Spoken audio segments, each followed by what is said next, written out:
Assalamualaikum warahmatullahi wabarakatuh. Perkenalkan, kami dari kelompok 4 akan mempresentasikan hasil diskusi kami mengenai analisis tingkat pengangguran di Provinsi Jawa Tengah.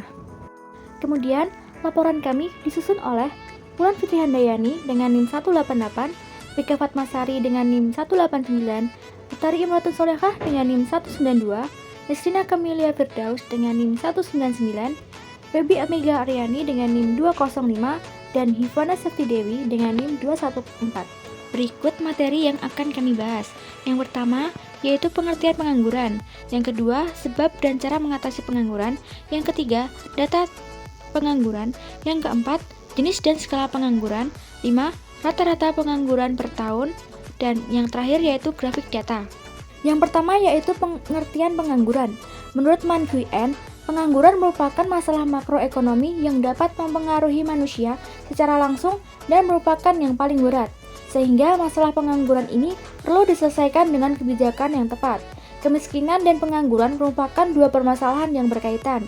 Pengangguran dapat menyebabkan timbulnya kemiskinan dan masalah kesejahteraan sosial lainnya.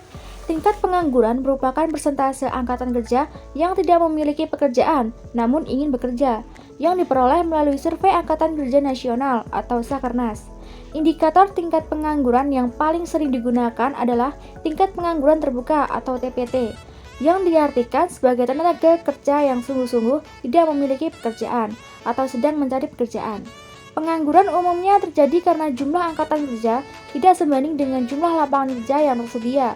Lapangan kerja yang ada tidak mampu untuk menyerap tenaga kerja yang tersedia. Kemudian sebab dan cara mengatasi pengangguran. Dalam 4 tahun terakhir, tingkat pengangguran terbuka terlihat bahwa pada tahun 2020 hampir di semua kabupaten atau kota terjadi peningkatan. Tingkat pengangguran pada tahun ini mengalami peningkatan yang cukup signifikan. Salah satu penyebabnya tentu saja karena terjadi pandemi COVID-19. Masalah ekonomi yang terjadi akibat pandemi membuat banyak perusahaan kesulitan untuk bertahan. Mengurangi pegawai pun akhirnya harus dilakukan agar perusahaan bisa tetap survive lebih lama. Kemudian cara mengatasi pengangguran. Yang pertama yaitu menyelenggarakan bursa pasar kerja. 2. Menggalakkan kegiatan ekonomi informal. 3. Meningkatkan keterampilan tenaga kerja. 4. Meningkatkan mutu pendidikan.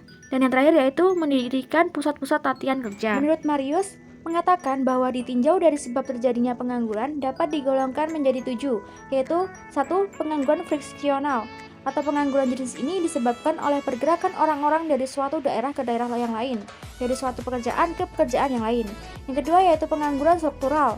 Pengangguran ini terjadi karena perubahan struktur perekonomian yang menyebabkan pelemahan di bidang lainnya. Yang ketiga yaitu pengangguran siklikal atau siklus. Pengangguran ini terjadi karena adanya pelemahan kegiatan ekonomi. Yang keempat yaitu pengangguran musiman. Hal ini terjadi karena adanya perubahan musim. Yang kelima yaitu pengangguran teknologi. Pengangguran ini terjadi karena tugas manusia yang digantikan oleh alat-alat yang lebih modern.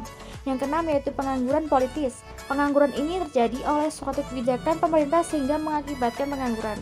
Yang terakhir yaitu pengangguran deflatoir atau pengangguran ini terjadi akibat lapangan kerja yang tersedia tidak cukup. Berikut data pengangguran di Jawa Tengah. Lalu jenis dan pengukuran data.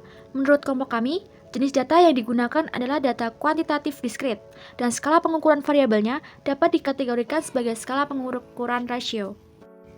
Berikut adalah sebaran data, jangkauan atau range dari data kuantitatif di atas. Berikut yaitu rata-rata data per tahun.